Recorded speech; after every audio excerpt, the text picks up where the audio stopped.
একটা দেশ যাদের জনসংখ্যা একটি ছোট শহরের থেকেও কম, কিন্তু তারা খেলতে নামে ইউরোপের ফুটবল জায়ান্টদের বিপক্ষে। সান মারিনো জাতীয় ফুটবল দলকে আন্তর্জাতিক ফুটবলে দীর্ঘদিন ধরে বিশ্বের সবচেয়ে দুর্বল ও কম র্যাঙ্কড দলগুলোর একটি হিসেবে বিবেচনা করা হয়।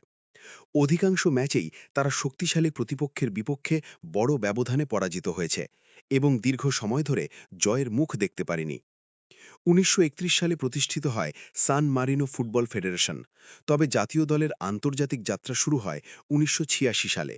আর ১৯৮৮ সালে তারা উয়েফা এবং ফিফায়ের পূর্ণ সদস্যপদ লাভ করে।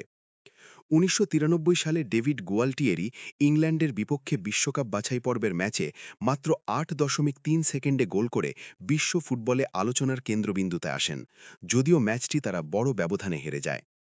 ২০০৪ সালে সান মারিনো লিকটেনস্টাইনের বিপক্ষে ১-০ ব্যবধানে তাদের ইতিহাসের প্রথম অফিসিয়াল জয় অর্জন করে। কিন্তু এরপর শুরু হয় আরও দীর্ঘ এক বাস্তবতা। প্রায় ২০ বছর ২০০৪ থেকে ২০২৪ ধরে তারা কোনো আন্তর্জাতিক ম্যাচে জয়ের মুখ দেখেনি। এই সময় তারা বারবার মাঠে নেমেছে, বারবার লড়েছে, কিন্তু ফলাফলের পাতায় বারবারই এসেছে পরাজয়। ২০২৪ সালে আবারও লিকটেনস্টাইনের বিপক্ষে জয় পেয়ে তারা সেই দীর্ঘ পরাজয়ের ধারার অবসান ঘটায়।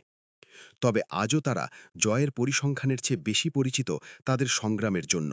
একটি ছোট দেশের বড় সাহস, যারা প্রতিটি ম্যাচে জানে ফলাফল কঠিন হতে পারে, তবুও মাঠ ছাড়ে না।